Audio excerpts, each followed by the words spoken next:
Hello friends and welcome to the weekly moon update. In these videos we talk about the moon energy for the current week. In this video's case we are talking about September 1st through the 7th. We have a full moon in Pisces and a lunar eclipse happening this week. However, like the last few weeks, this major moon phase is happening at the end of the week. So it's not happening until Sunday. So this entire week is kind of leading up to this dreamy, very like subconscious, kind of magical Pisces moon. So normally, like when we have a full moon, the sky is totally illuminated and bright, and you can see it. It looks like your whole yard is lit up at night. But when we have a lunar eclipse, the earth is passing in between the sun and the moon. So it's not completely illuminated for a very brief moment. It's basically kind of like the earth's shadow is like kind of passing in front of the moon. So a lunar eclipse very much has similar energy, in my opinion, to a new moon, because normally the moon is like bright and full and illuminated, but then it goes dark. So it has kind of the similar energy and feeling to it as a new moon or a dark moon. So normally we say that there's like lots of energy and lots of light with a full moon, but when we have a lunar eclipse, I kind of feel like it's less energy. It's heightened energy, but it's like internal reflective kind of darker energy, subconscious kind of energy. And then on top of that, with a Pisces moon, Pisces is subconscious dreamy energy anyways. So we very much have this like kind of sleepy, dreamy full moon happening this week. So we've got lots to talk about. Let's jump into it.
As you can see, our lunar eclipse in Pisces is happening Sunday afternoon. So that means this entire week we have a waxing gibbous moon. We had our first quarter moon on Saturday, maybe it was Friday or Saturday last week, I can't remember. So once at the first quarter, we have 50% lit and then it increases. So when it's more than 50% lit, we have a gibbous moon. So this entire week is a waxing gibbous moon. It's slow. The right side of the moon is slowly going to increase. Towards the end of the week, it's probably going to look very close to full. So if you happen to look up at the night sky around Thursday evening, you might think to yourself, oh, is it a full moon tonight? It's not happening until Sunday, but it's going to look full with that as the waxing gibbous moon gets closer and closer to full. So we've got all this energy like leading up to this big bright full moon. And when we've experienced that in the past with like a regular full moon, you do feel this like crescendo, this building, this like getting to the peak of something. But I think with this eclipse, it's going to feel more like we're being pulled toward this big thing, and then you might find that you like might crash. Like you're excited, you feel this energy pulling, and then you're like maybe kind of feeling like you need to take a nap instead of going out to party. Like normally on a full moon, people, want to go out and want to socialize and want to get together. The sky's illuminated at night, so we feel more active at night. But with a lunar eclipse, I feel like it's just gonna be like you're so excited, and maybe you have all these big plans for doing some full moon ceremony or getting together with your friends or something, and then you're like, I think I'd rather just kind of stay in and watch a movie or read a book, or like you might want to take a nap on Sunday afternoon. It just has this, it's like a lot of energy, but then you're like, oh, wait, I need to be asleep to experience this energy, is kind of like what it feels like. So we are starting off this week on Monday with Sagittarius energy pretty much for the entire day. And the moon will start to transition Monday evening. A quick transition again into Capricorn, which I love. I love having Capricorn at the beginning of the week. It just kicks off the week with like feeling motivated, having well, with Sagittarius, it's feeling motivated and inspired. But Capricorn is really like, okay, let's actually take action on these things. Let's do the thing with Capricorn energy. So Sagittarius gets excited for things. So I kind of love that energy for the beginning of the week. And then Capricorn is like, let's do the thing. And we'll be in Capricorn energy all day Tuesday and all day Wednesday. The moon will start to transition into Aquarius, another quick transition on early Thursday morning. So the beginning of the week feels very productive, which is probably good because you might need to take a nap on the weekend. The energy for this week kind of has this excitement to it, this like feeling inspired, feeling motivated, feeling creative. I kind of see that like when the moon shifts into Aquarius, that helps us come up with ideas. It helps us use our wisdom wisely. It helps us be like forward thinking, out of the box thinking. And just the energy of this week has this like leading up to this Pisces moon. The Pisces is so dreamy, and it's like it's very imaginative. And so I feel like the energy of this week is leading up to this moon in the sense of like opening your mind up to new possibilities, new ideas, new dreams. We have Pisces eclipses. We started with Pisces eclipses last year, and we're continuing with Pisces eclipses this year, and we will have another Pisces eclipse next year. And there is this like open-mindedness, imaginative experience that we can have with Pisces lunar eclipses or Pisces eclipses in general, and learning something, observing something, or opening up to something new and creative and different and imaginative. So I really kind of feel that energy kicking in with this Aquarius energy, because Aquarius helps us to think about things differently and to change our perspective and to figure out how to integrate your dreams and plans and ideas into your life, into society, into the community. So just, I mean, Sagittarius gets us excited for the new year. Capricorn sets the plan and action, and Aquarius really helps us figure out how to make these changes, how to make these shifts, how to make these new things happen. And then Pisces is like dreaming about it, like going even a step further, more creative with it, more inventive with it, more imaginative with it. So the other things that I want to talk about this week that is happening at the beginning of the week, actually, I think this might be kind of interesting. Saturn moved into Aries at the beginning of this year, which started its 3-year journey in a sign. It previously left Pisces. Saturn was in Pisces for the last 3 years, roughly around the last 3 years. So now that it's retrograde, on September 1st, it's actually kind of shifting back into Pisces for a little bit. And then when it goes direct next year, it will be back in Aries again. So this little shift back into Pisces kind of shifts us back to the Saturn and Pisces energy that we were in the last few years, which personally for me has had me kind of like fall in love with using oils and water and just the energy of water in general to clear energy, to use water as a boundary and a protection. I really enjoyed that time, and I've been trying to wrap my head around Saturn and Aries. So I don't know, I'm just kind of happy to go back into that Pisces energy. And it is kind of interesting for it to happen right before the lunar eclipse in Pisces happening on Sunday. So we have like another layer of Pisces energy here, which is kind of nice. A lot of the signs were in Pisces, like Neptune was in Pisces the last 12 years or whatever, and has shifted into Aries. So like this year brought in so much Aries and so much fire and so many new things with that I don't know, it's just kind of nice to go back into that dreamy sense again. I just really love Pisces energy. So I like when a sign is in Pisces, and it's just kind of nice to go back to what you're familiar with, to go back to what you're comfortable with before we officially, because once it gets back into Aries, that's it's gonna be in Aries for the next few years. So I don't know. I like that it's going back into Pisces just because I like Pisces energy, but it's nice that it's happening around this lunar eclipse in Pisces too. So that's happening on Monday. I think I want to say it's gonna be stay in Pisces for the rest of this year. So also happening this week is Mercury's moving into Virgo. Mercury went direct August 11th and was in Leo. So most of us probably experienced that, like, the Mercury retrograde was a little bit dramatic. And so Mercury moving into Virgo is really nice and grounded. You know, we're here in Virgo season.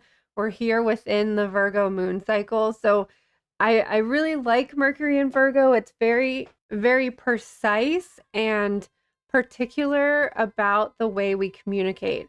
So like if you had any drama with the Mercury retrograde in Leo, if you said the wrong thing, if you overreacted to something, Virgo can help you like find your words again, apologize, say what you need to say, like have what it is that you need to say, what it is that you feel that you need to say, what it is that like gets to the point. Mercury and Virgo helps us communicate things clearly and precisely, which I really love. So Virgo and Pisces are opposite ends on the wheel. So we have our Virgo new moon with a Pisces full moon, and in the spring we have our Pisces new moon with a Virgo full moon. They are opposites, but they are also partners. All of the signs of the zodiac are opposites, but they balance each other out.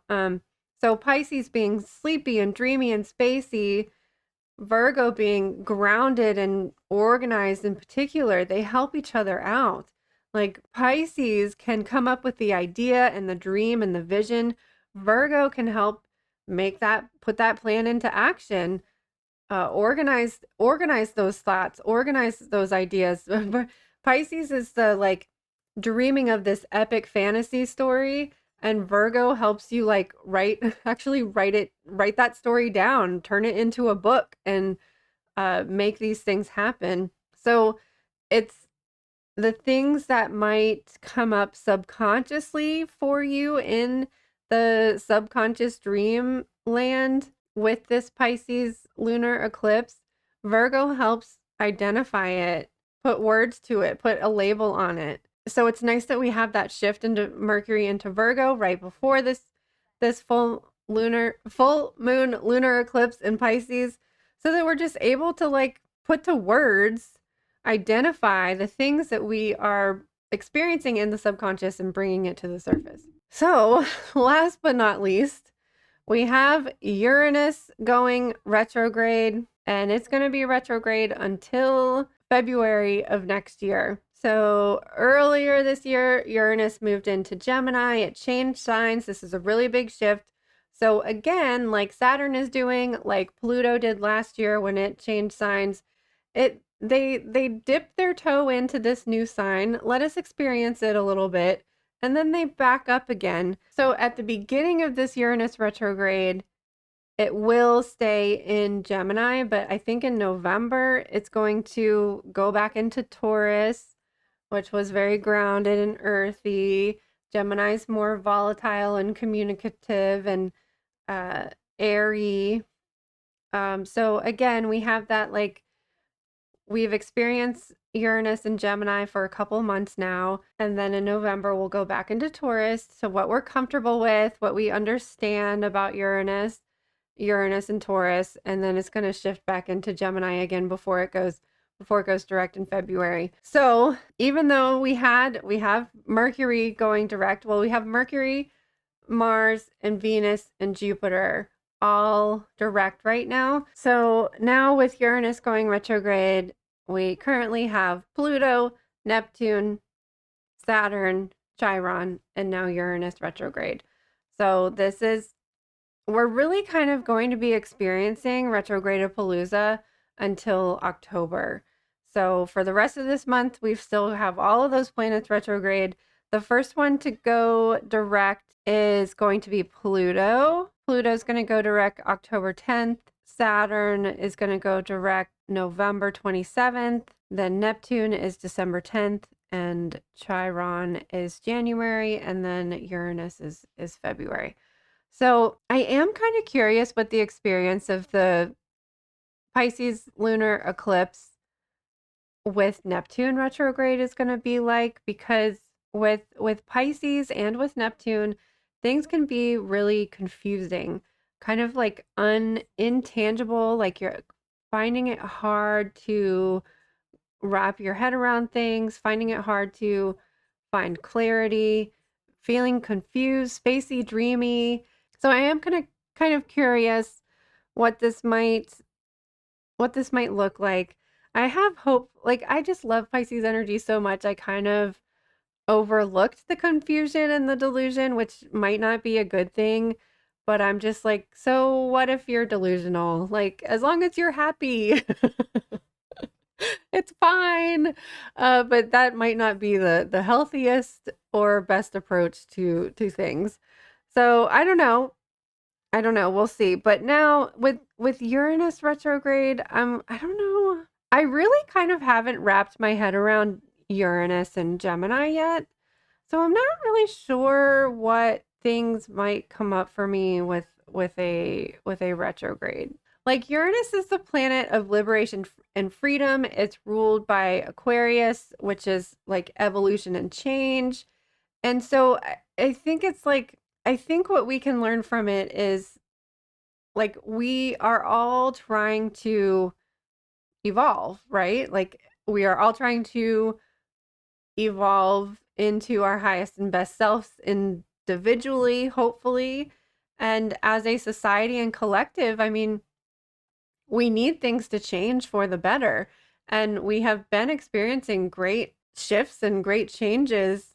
But when we're talking about new things, completely like revolutionizing things and doing things that have never been done before, it takes a while to figure out like what does that look like? What does this new world that we want to be living in look like? So I think like when Uranus is moving forward and going direct, there's movement, there's change, there's evolution.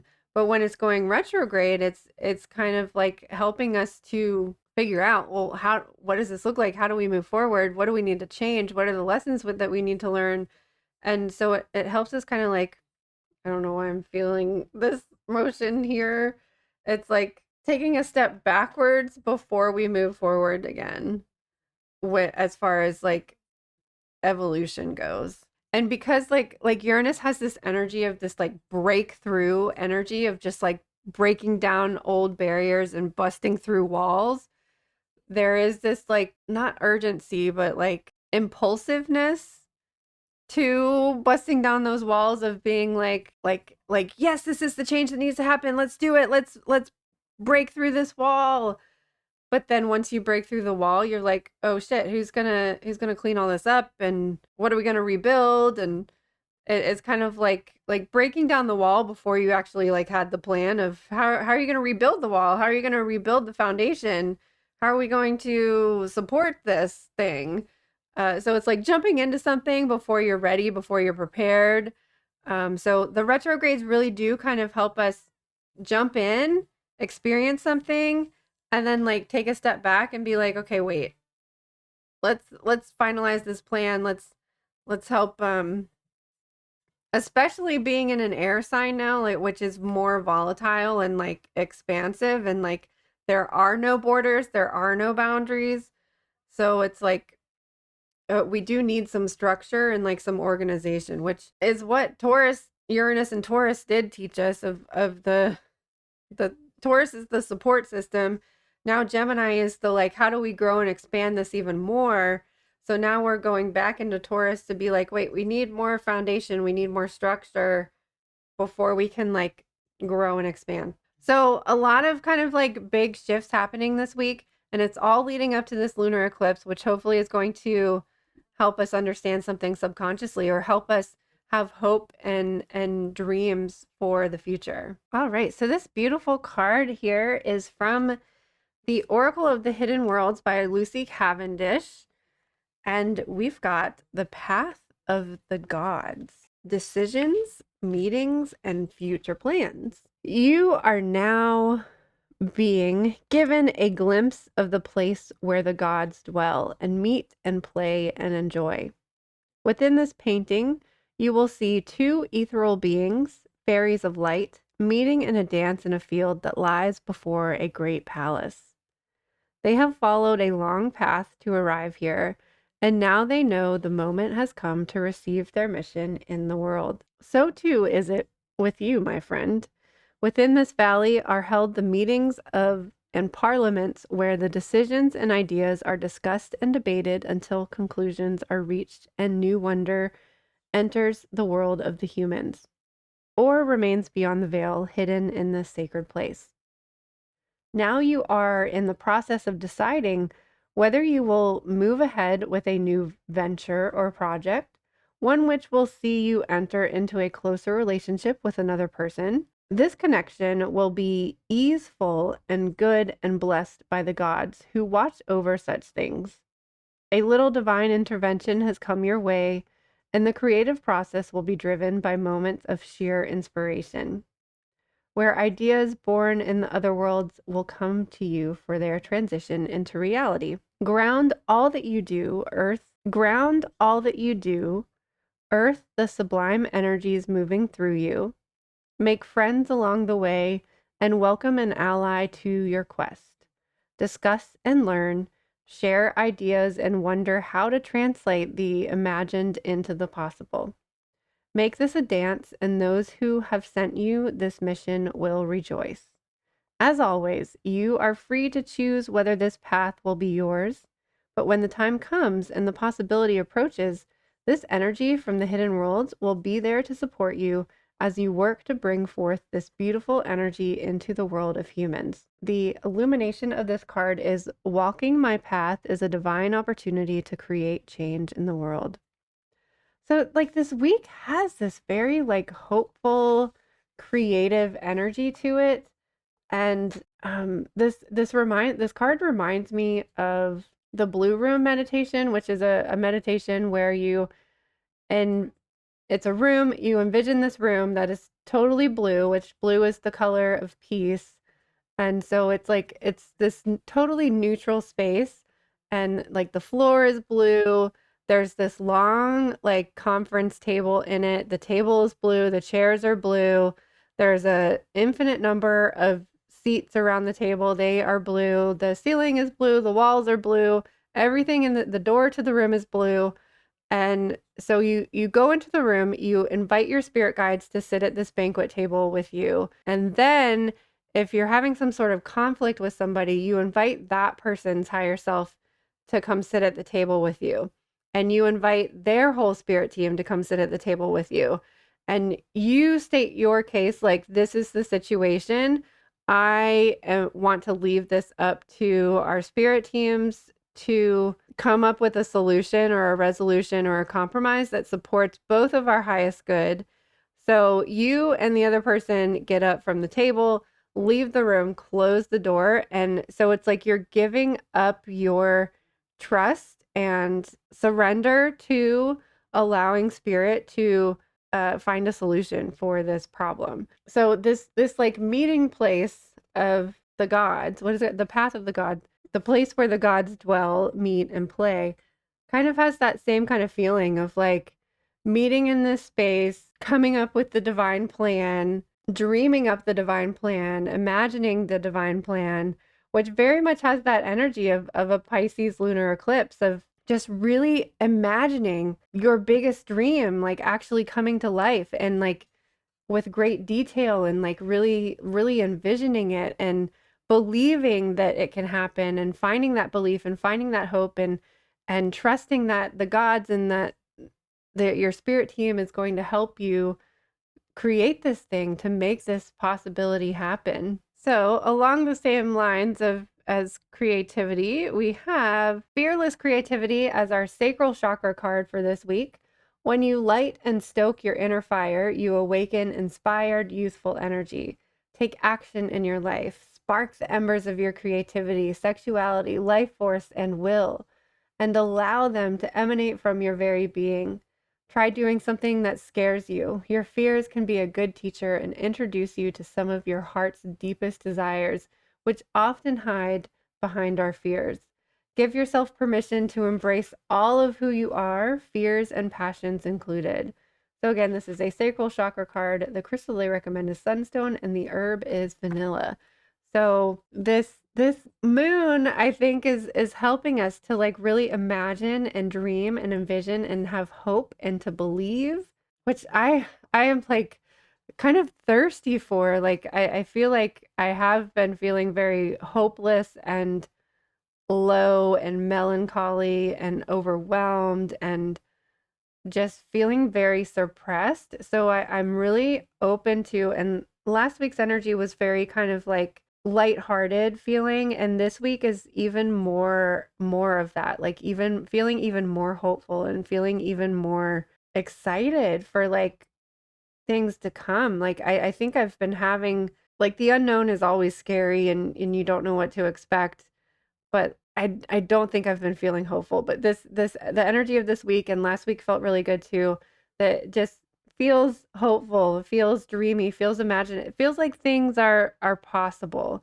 Whereas like I think like the last few months even have felt kind of like, oh, maybe this can't happen. Maybe this good thing isn't coming. Whereas now it kind of feels more possible. All right. I'm not surprised that this crystal is coming up for an eclipse week, because Lumerian blue calcite has been as a really special ally with eclipses. And it so Lumerian blue calcite activates the throat chakra for peaceful communication and the heart chakra for deep emotional healing. It brings happiness and peace and helps you unlock past life memories. Encoded with ancient Lumerian wisdom, this is a crystal of interdimensional communication and higher wisdom. The affirmation is, I receive the ancient wisdom waiting for me. I am happy and at peace. It really is just this has this stone has the energy of this week, of this hopeful and possibility. And again, I think, I don't know, I guess like understanding the subconscious energy or unlocking or navigating that energy really does bring more peace to your conscious life. Like when you're able to work out problems and solve them subconsciously and energetically, it brings more peace and calm and less anxiety to your waking life. If you want to learn more about Lumerian blue calcite and what my experience with it has been, I do have a Let's Get Stoned video. I'll try to remember to link it in the description box below of my experience with Lumerian blue calcite. Alrighty, friends, I hope you have a wonderful week. I hope that you have a very hopeful and peaceful and dreamy lunar eclipse in Pisces over the weekend. I hope that you're able to meet with the gods in this beautiful landscape painting and to frolic and play in your dreams and imagine things that you never even thought could actually happen, and believing in that possibility that like good things can come to you, good things are happening for you and for all of us. Thank you so much for being here today. I cannot wait to see you on the other side of the looking glass again sometime soon.